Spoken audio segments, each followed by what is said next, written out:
Over the last few weeks, Penny had been so preoccupied by becoming a member of the Elysian Prize committee that she had neglected her own writing. But she was determined to get back to work on her current thriller, Roger and Out. She clicked, a little nervously, on its icon and found herself confronted by sentences she hadn't looked at for ages. To give herself a running jump, she reread the beginning of the latest chapter. It was evening in St. James's Park, and the sun, sinking in a westerly direction, had turned the clouds into pink balls of cotton wool. Meanwhile, at ground level, the puddles had already turned into dark pools of glossy chocolate. Sitting in her battered grey Audi A6 3-litre TDI with all leather seats, Jane Street was ready to call it a day.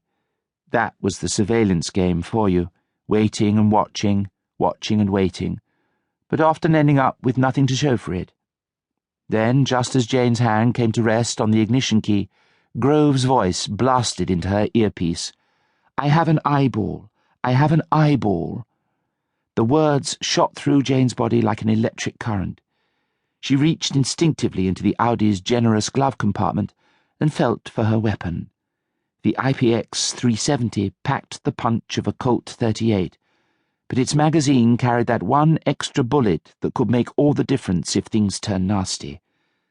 6 grams shy of its American counterpart, its lighter weight also made a real difference if you had to carry it round in your handbag all day. Jane's hand padded around the glove compartment, but apart from the service manual and a spare packet of handy Andys, she could feel nothing there. Where the hell was her weapon? Then it all came back with a cold, sickening thud.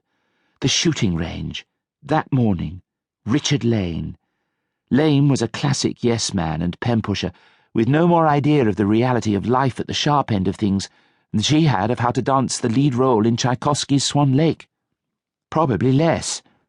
She had been avoiding Lane like the plague, but he had finally tracked her down at the shooting range and delivered his usual lecture about her cavalier disregard for the proper rules of procedure, her runaway expenses, and her attitude generally.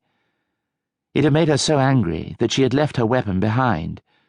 She had spent the whole afternoon fuming and hadn't had a chance to discover her mistake. Now it was too late. Well, damn Lane, damn all the Lanes, sitting behind their desks in Thames House, watching the shafts of sunlight turn the river lapis lazuli, while their love-sick secretaries made bookings for lunch at Quo Vadis in Soho's Dean Street. What did they know about putting your life on the line for your country? Penny was torn between thinking that the pages were rather good, pacey, well-researched, vivid, and thinking that she was not really a writer at all. Perhaps it had been a huge mistake to retire early from the Foreign Office to pursue her lifelong ambition of becoming an author. It was true that there had been other reasons to leave. Her career had stagnated after its dazzlingly rapid rise during David Hampshire's last years as permanent secretary over 25 years ago.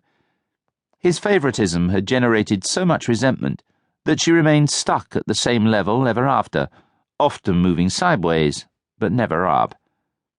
Her affair with David not only ruined her marriage, but arguably ruined her prospects as well. He was still her greatest friend, but the glory days were over when he used to call her my very own Anna Ford, at a time when the nation's favourite newscaster was considered the most desirable woman on earth. Unlike the delicious Miss Ford, who had confidently allowed her hair to go white, Penny's remained resolutely mahogany, matching her eyes, but increasingly at odds with the sad story told by the sags and creases of her loosening skin. Penny sighed. Nicola had never really forgiven her for the divorce, or if it came to that, for the career, but she wasn't going to think about that now. She must press on, if only to get away from the old feelings of hollow sacrifice that she fought against every day. "Damascus is on the bridge. Damascus is crossing the bridge," said Grove's audibly tense voice. "Where the hell are you, Street?" Jane closed the glove compartment. She was about to face Ibrahim al-Shukra, one of the world's most dangerous and ruthless men, responsible for the horrific, cowardly, tragic, and completely uncalled-for deaths of countless